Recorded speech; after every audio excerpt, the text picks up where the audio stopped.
Valley. We are a full-service moving company. We do packing, storing, and moving, of course. I wanted to go over a few educational pieces about who we are, what we do, and how we do it. How we bring value to our customers, and educate you a little bit on what makes moving, how you can make moving in your life a little easier. One is I want to start with our values. Why I choose this side up? A lot of people choose different businesses to do it through values.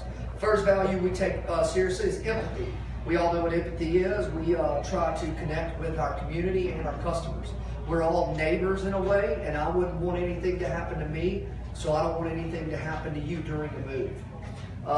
We're attentive. We pay attention to the details. We always want to make sure that there's any concerns up front or throughout the process that we're attentive to that. Integrity. We hold ourselves accountable, and we're tangible. That shows that that you can rely on us and that we believe in our business model. We're efficient. We try to show up, do what we're supposed to do, and do it in a timely manner, and therefore we're going to, at the end of the day, hopefully save you some money during the process. And we're open to learn and grow. In my opinion, if we don't keep our ears to the sidewalk per se and listen to the people that we're servicing, then we can't file those things that we need to do better away, learn from them, and get better. A couple of, just want to give a quick testimonial real quick. Christina, we had a large move for her, and she says, these guys are awesome. I worked in customer service, so I know what providing great customer service is. Communication is great. They are time efficient, they're competitive in price, they handle your items with care. Just flat out a job done right. I am hoping they get more business when the time comes for me if I have to move again. Thank you again, Colby and your team. So that kind of gives you an idea of who we are, what we're about. Also, the next part of my meeting that I want to go over was kind of tips for preparing for moves. These can be found on our website at thissideofmoving.com, and it's always good to give tips. People start to move and they walk in their house and they go, what do I do? Hopefully this kind of gives you a step over the line to kind of get you started, if you will. One is, the first thing you want to do is be thorough. The one thing you don't want to do is pack a bunch of boxes and then have that whole corner of a room with a lot of random items that don't really fit together. You know what I mean? So before you start, decide, group, and label everything that you can. Those are some of the things that we do. Review your estimate. If you get multi estimates, see what the estimate is about and read the fine print. Does the company back up? What's the process if something gets broken? What's the process at getting up to management? That's a big thing. Who are you going to talk to? Do you have to call somewhere in the Midwest to a call center? Or can you call somebody like me on my cell phone? I come sit at your table with you and help solve the problem that's created. If possible, again, make that inventory. Take an inventory yourself of all your items in the house. Don't just let the moving company do it. You do it. Therefore, you're creating that accountability role again.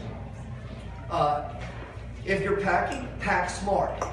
We all know that we like to try to cram as much as we can into every box we get. That is not always the safest move. What you really want to do is usually go about halfway, 3/4 on your small boxes and go less as you go up. Because do any of us want to pick up a large size box full of books? No. And then have the bottom bust out when we're trying to move it, right? So these are the kinds of things we're talking about being smart. Don't pack books with dishes. Don't pack your DVD player with a bunch of weights. So pack smart, like items. Also try to pack shapely items. If you've got a bunch of thin items, wrap them and pack them together. And then if you have thicker items and they're square, fit them together as well. Establish a set moving day as soon as possible. If you have a date, then you can set goals for yourself and go, okay, so week 1, I'm taking these 2 rooms. Week 2, I'm going to take the living room. Week 3, I'm taking the dining room and the master. So you can have a coordinated time frame to accomplish what you're trying to accomplish as well. And also, know what can't be transported. Moving is one of those things where there are things in the world that can't be transported by a commercial individual, like we can't take fuel on a truck because it's against regulations. So if you have a lawnmower, if you have a lot of toys that require gas, like 4-wheelers and such, make sure you have alternative ways to get those items moved. If you're a scientist and you have some, because there are a lot of them here because of where we are, the smartest city in the world, if you have those kind of items, make sure you can transport those in a way that's proper. Again, this kind of goes back to the packing smart, is create a packing plan. The best way to solve a lot of your problems is to have a plan up front. That's part of the packing small and having that date set so that you have a full plan and it's tangible and you can write it on a whiteboard and see it. So, because we all do that in our businesses, we make a plan every day, every year, every week. Do that with moving too. You have to treat it kind of like a job in order for things to make it a lot easier for yourself, because moving kind of is a job in itself. The last thing I wanted to point out is establish your knowledge about your insurance. How many people think about, well, if I'm moving, I'm going to have to review my insurance policy. Why would I have to do that? There's a lot of things within your insurance policy. If your homeowners doesn't cover, say, an antique that's over 100 years old, or it won't cover, there's certain things it will cover, it won't cover. It has to be in the house, it can't be on a truck, things like that. You got to know details about your insurance. So if something does happen, you're not just dealing with us, but we can work with your insurance company to help solve any kind of problems that may come up. Also, that's just another part of preparedness. Call your agent, sit down, have them come over and get in on the inventory with you, because that's part of their job as well, is to make sure that your life goes well. The last part of my talking today would be the way we try to grow our business at this side of it.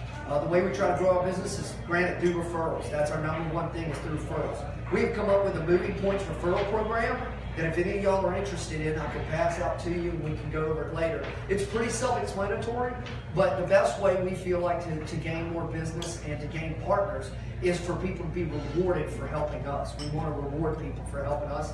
Who help us, we reward them. So again, you can get in on this Moving Points referral program if you'd like to know more. Did anybody have any questions real quick about the tips page, y'all? I know I kind of went through that fast, but no? Okay. All right, so I got a good question. Yeah. Give us a couple of examples of what to look for in a, quote, reputable moving company. Maybe said differently, what are some of the horror stories you've heard? Right, yeah, so we have people call us quite often talking about how their movers just didn't show up. If you can believe that. I gave them a down payment of $300 and they just didn't show up on move day. What? Who does that?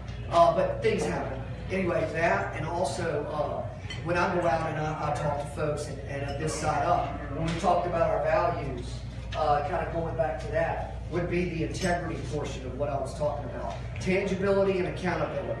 If something gets messed up, or if I have a question, how can I get to management to have that problem solved? How quickly can I get to somebody who can make money-based decisions and to give me something back if I demand that back?